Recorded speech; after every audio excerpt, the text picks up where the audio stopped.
Hello guys, स्वागत है आपका हमारे इस चैनल में। तो आज हम इस वीडियो में रेस्पिल सिरप के बारे में बात करने वाले हैं। सर्दी खांसी के लिए एक सिरप है। इसी के बारे में हम इसके प्रोडक्ट डिटेल जानेंगे, कौन कौन से इसके पॉपुलर ब्रांड्स है, इस कंटेंट के, इसका यूजेस किन किन समस्याओं में किया जाता है, डोज क्या रहता है यानी कैसे यूज़ करना है, और इसके प्रिकॉशंस कौन ले सकता है कौन नहीं ले सकता है, इसके साइड इफ़ेक्ट्स, ये सब सारी बातें जानेंगे। तो वीडियो को लास्ट तक ज़रूर देखिए दोस्तों।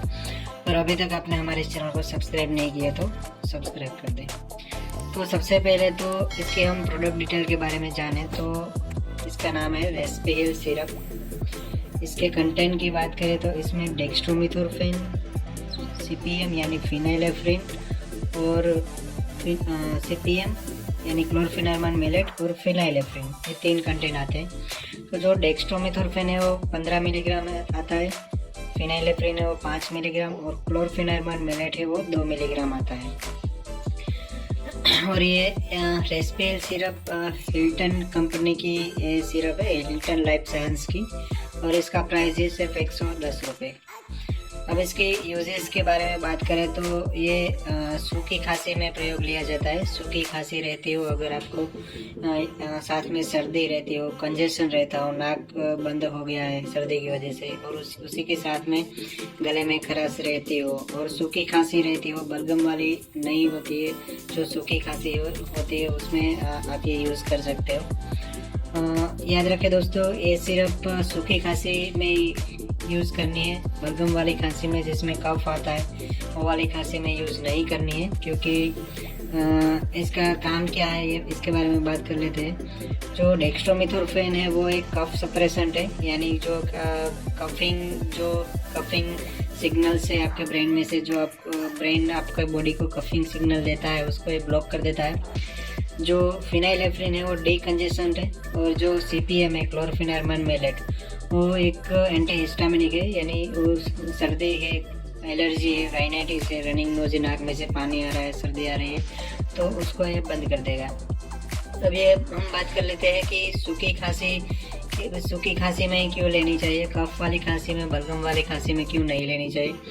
तो जो डेक्स्ट्रोमिथोर्फेन है वो कफ सप्रेसेंट है, यानी कि जो कफिंग सिग्नल्स जो ब्रेन में से आते हैं उसको ये ब्लॉक कर देता है, और इससे आपको खांसी नहीं आएगी। तो अगर आपको बलगम वाली खांसी है और ये आप ये सिरप लेते हो तो क्या होगा कि जो कफिंग सिग्नल्स है आपके ब्रेन के द्वारा आते हैं वो ब्लॉक हो जाएंगे, और आप खांसी नहीं करोगे, खांसोगे नहीं, तो जो कफ है वो कैसे निकलेगा।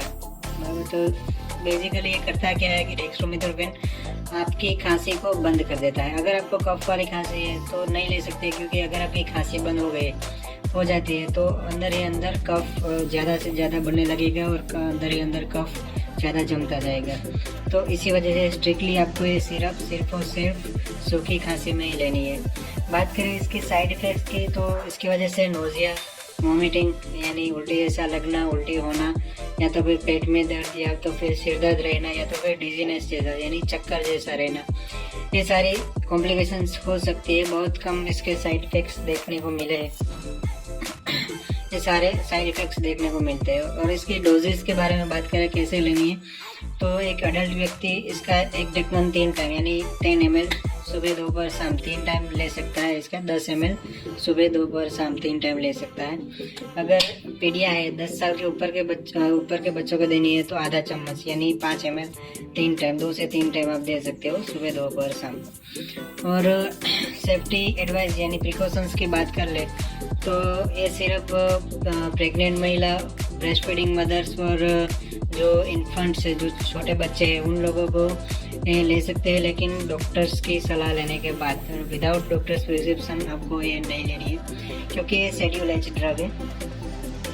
तो आशा करता हूँ दोस्तों आपको सारी बातें समझ में आ गई होगी कि सिरप कौन कौन से ब्रांड्स में ये सिरप किन किन समस्याओं में आपको लेना है। और इसके पॉपुलर ब्रांड्स के बारे में बात करें तो एस्कोरिल डी करके आता है, और टस्क्यू डी एक्स करके सिरप आता है। ये इसके अल्टरनेटिव ब्रांड्स है जिसमें कंटेंट सेम रहता है। अदरवाइज आप कोई भी ऐसा ब्रांड ले सकते हो जिसमें डेक्स्ट्रोमिथोर्फेन, फिनाइलेफ्रिन और क्लोरफेनार्मन मेलेट सिरप जो कंटेंट आता है इसमें जो 15 मिलीग्राम डेक्स्ट्रोमेथोर्फिन है वो 10 मिलीग्राम कंटेंट वाला भी आता है। ज़्यादा खांसी नहीं है तो आपको 10 मिलीग्राम वाला ही लेना चाहिए। अगर बहुत ज़्यादा खांसी है तो आपको ये 15 मिलीग्राम डेक्स्ट्रोमेथोर्फिन कंपोजिशन आता है, ये वाली लेनी चाहिए। तो आशा करता हूँ दोस्तों कि आपको वीडियो में कुछ अच्छा जानने को मिला होगा, समझ में आ गया होगा कि अगर आपको सर्दी खांसी है, अगर वो किस टाइप की खांसी है उसके अकॉर्डिंग आपको कौन सी सिरप लेनी चाहिए। तो ये सूखी खांसी के लिए सिरप है। तो वीडियो को लाइक करना, शेयर करना, सब्सक्राइब कर देना।